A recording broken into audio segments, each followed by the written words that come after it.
Hello, welcome to Julian Rico's video. That is me again for episode number 7. We go to the NFC South, and this is the division that I would optimistically would say the worst division. How do I say the worst division? Because the worst division is the worst division. That's the same thing. How is the same thing? I don't know. We're going from this is of course basically my team, so we're gonna go from last to first place. Not about the record predictions. It's just who's gonna place in fourth or last. Fourth place. I hate to do this. I hate to do this. I think the Panthers are gonna go in fourth place in the division. I can't. I can't believe. Here's follow me with this. I need to see more Bryce Young. Okay, we just seen it in the preseason game, one series against the Bills. But I need to see more of Bryce Young under a new head coach in Dave Canales. Now, I like the pickup of Xavier Legette in the draft, adding Robert Hunt, Damian Lewis in the mix for playing guards. Austin Corbett's going to move from guard to center. Ike Ekwonu has to step up. Come on, you got to step up, man.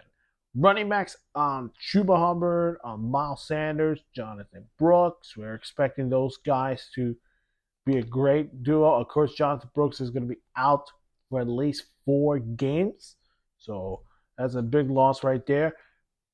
Defenses, I think, where we're going to have to be keeping an eye on. Because I know that Jadeveon Clowney was good, but we did lose Brian Burns. We lose Brian Burns. Replacements come in. Jadeveon Clowney comes in. DJ Wanham comes in. Uh, they did, of course, try to address a lot of needs. Josie Jewell coming in from Denver. Ashawn Robinson from the Giants. Uh, Nick Scott from the Bengals. Jordan Fuller from the Rams. This is the Panthers defense we need to be keep an eye on the most. Of course, they've been helping us winning games, but not last season was not those kind of years. But the offense is questionable. Of course, they got Trimble on offense, and then Jadavian Sanders. The worst scenario, and this is going to be the same thing. If Bryce Young and that offense is not the same, still the same as last year, and the defense is struggling without Brian Burns, guys, we're gonna go back in number one overall pick. We're probably gonna be like 2-win team, like the Patriots, 2-win team. But if the Panthers, this is the ceiling, I think it can go high and low. If the Panthers offense is rejuvenized, it reminds me of Peyton Manning. You remember when Peyton Manning, in his first rookie year, had a rough rookie year until then he led the Colt. He came back as a, look at him right now. He's a Hall of Famer. If Bryce Young does what Peyton Manning did in the second season with the Colts, and defense is carrying the team on their backs, I think this team is an 8-9 team, not a 9-8 team, an 8-9 team, and maybe next season we could hear the Panthers' name winning the division. I think they're going to go 5-12. I just think with their schedule, you got to think of their games. The Chargers in week 2, the Saints at week 1. Well, basic. Saints at week 1, then the Chargers, then on the road to the Raiders, then a home game against the Bengals. As you go deeper after the bye, once we get to Kansas City, then the brutal comes in. Dallas, Tampa Bay, Philadelphia. And then as soon as you go all the way, like Cardinals, the Cardinals are going to be looking really improved. I don't know about this Panthers offense. I don't know about this Panthers team right now. I got to see it first. But all eyes on Bryce Young and this Panthers offense. What is this offense going to look like? We already see a sneak peek on that preseason finale. That was just one series. We got to see a full year Bryce Young this year, and it starts in New Orleans. So best of luck to my Panthers, because if you guys end up with the number one overall pick, who knows what's going to happen between you guys. Let's get back to it.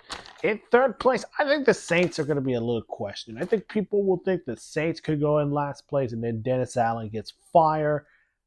I think this is the year he does get fired. And I just think the question is going to be on the offense. Clint Kubiak comes in from San Francisco. He's the offensive coordinator. He's got Derek Carr, Alvin Kamara, Chris Olave. I think the issue is going to be RBs. Because think about wide receivers right now. Chris Olave is there. Rashid Shaheed's back. Cedric Wilson coming in from Miami is a little interesting because, of course, Michael Thomas is no longer there. All the injuries issues there. Jawan Jennings is going to have to do some step up. Also, Taysom Hill, keep an eye on him. He can play tight end. He can play a wide receiver, running back, quarterback. It's like a guy who can play multiple positions. Offensive line needs to be fixed, and that's why they added Tolucia Fuaga in the draft, and this made a lot of sense. And he's going to play a left tackle. I think Trevor Pinion is probably going to go inside as guard, or unless he's going to be a backup for Tolucia Fuaga. Defense, they added Chase Young, which I don't know. I think he's going to have some rough year in New Orleans. I think he's going to have a good year in New Orleans. I just think defensively, they're going to have to be the ones to help win the division. Of course, they did that against the Bucks, the Saints, the Bucks and the Falcons. Demario Davis is all Pro Bowler. Tyrann Mathieu a Pro Bowler. Marshawn Lattimore's a Pro Bowler. Now you add Chase Young in your defense. Okay, follow with me. Kool-Aid McKinstry, which I think is going to probably be Marshawn Lattimore's replacement if he steps up like a Pro Bowler, okay, in the future.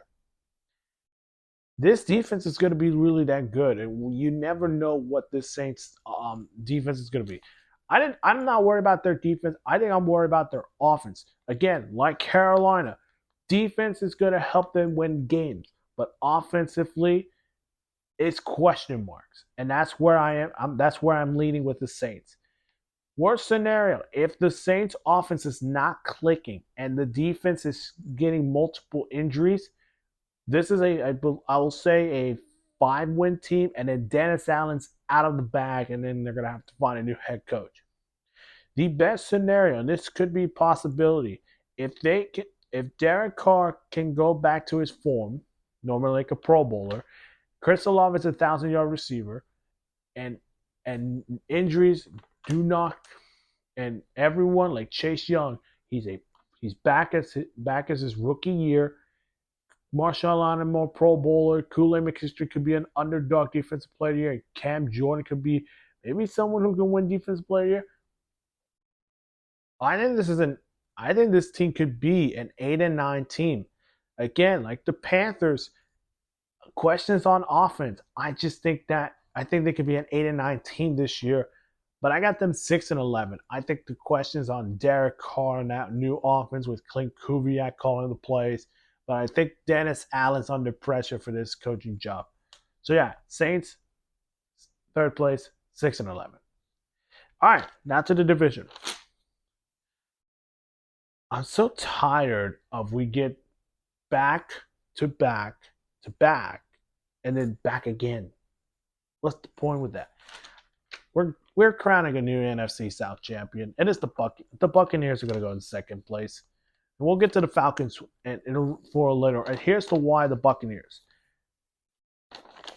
They're going to be competitive, okay? They're going to try to I think they're watching this right now, or they've been hearing a lot of people saying, "Oh, the Bucs are not good." I don't see the Bucs winning the division. I think the Falcons are really more improved. Guys, you look at this Bucs offense; they're good. Baker Mayfield, Rachaad White, okay, Mike Evans is back. Chris Godwin is back. Kate Otten in his third year, he's going to have to step up in his year 3. offensive line. Tristan Wirfs probably the best left tackle or right tackle in the NFL. I love the pickup of Grant Barton from the draft. He can play guard. I think he can play tackle too. I like that pickup. He can also play center, so he could be the replacement for Ryan Jensen.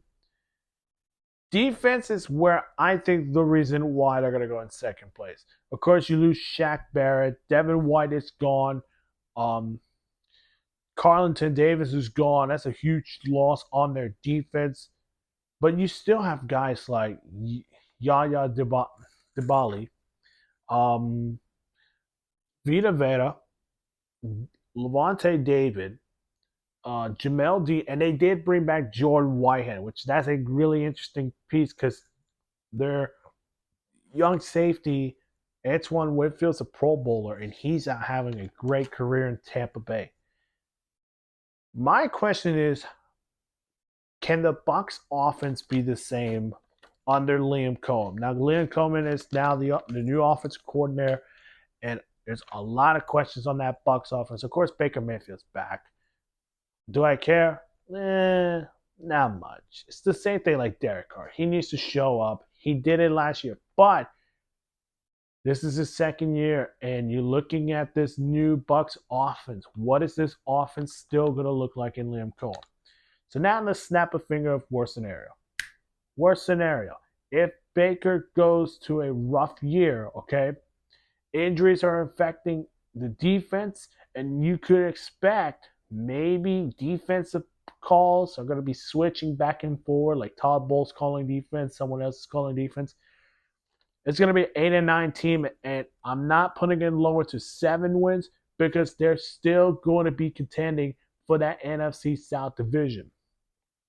But this is where I do reverse the snap. If the Bucs can be the same team as last year, Baker goes 30 touchdown passes. Rachaad White is 1,000 rushing yarder. Mike Evans continues that 1,000-yard receiving streak. And defense is dominating every team, like the Falcons, the Saints. Maybe they can get a sweep with Dave Canales' Panthers. I think this is a 10-7 team. I think with their schedule, it's going to come down to their schedule. How many wins can they win in their schedule? Of course, Philadelphia, Dallas is going to be one of them. I think Washington can get them in trouble because there's sometimes you get week 1 upsets, and maybe Washington is one of them. Detroit is another one. I'm going to be interested to see how this is going to work out in Tampa. But I think they're going to go 9-8, Bucs in second place. Which now let's get to the Falcons, and this is for Jerry. Shout out to Jerry. There's no question of why Atlanta, because Raheem Morris is coming in. You got a new quarterback in Kirk Cousins. Look at the offense they're going to get. Kirk Cousins, Bijan Robinson, Drake London, okay, Darnell Mooney. Now they did, of course, Rondell Moore is out for the season, so they're going to need to step up at who's going to be RB3. Kyle Pitts. This offense is going to be really clicking. Really clicking. We don't need to worry about Michael Penix Jr. He's the future. Okay? We don't need to worry about that. Just forget about it. Let's just say, the Falcons select a wide receiver that they should have drafted, like Rome Odunze. Did I finally answer that question? There you go, Atlanta. I like what Atlanta's done this offseason. And this is a team that I think are a legitimate shot of winning the NFC South. Defense has been the one that I'm interested to keep an eye on because they've been struggling, of course. They've been having those rough games. Now this is going to be an interesting Falcons team. Get this. Grady Jarrett, Matt Judon, AJ Terrell, Jesse Bates, and Justin Simmons. You got to be serious. The Falcons are cooking. And I'm not saying they're cooking this offseason, but they're making sure that whatever there needs to be fixed, they bring in some veteran to veterans to help these young guys learn. Hey, this is how you do pass blocking or whatever that. This Falcons team is going to be legitimate good, and I love the hire Raheem Morris, Zach Robinson, offense coordinator, Jimmy Lake, defense coordinator. I think he's going to be a good defense coordinator. Of course, maybe a future head coach in the NFL. Zach Robinson could be a future head coach in the NFL. But this Falcons team is going to win a division. Let's go to the worst scenario. If Kirk Cousins goes down yet again, Michael Penix Jr. steps in and the offense not clicking and defense is struggling, this is a 9-8 team and they can maybe miss the playoffs. Maybe Tampa Bay could still win the division on that term. If Atlanta, Kirk Cousins, can make this offense like if you look at these quarterbacks that did great in their first year, Tom Brady in the Buccaneers uniform won a Super Bowl. Matthew Stafford with the Rams won a Super Bowl. If Kirk Cousins does that, and the Falcons are soaring high with a 12-5 ceiling, and this is a team that could win a division, depends on how their schedule goes. But I think they're going to go 10-7. Falcons are your NFC South Division champs. Let me know in the comment section below who do you think will win the NFC South. Hit that like button, subscribe to my channel. We'll see you guys in the next one. Bye-bye.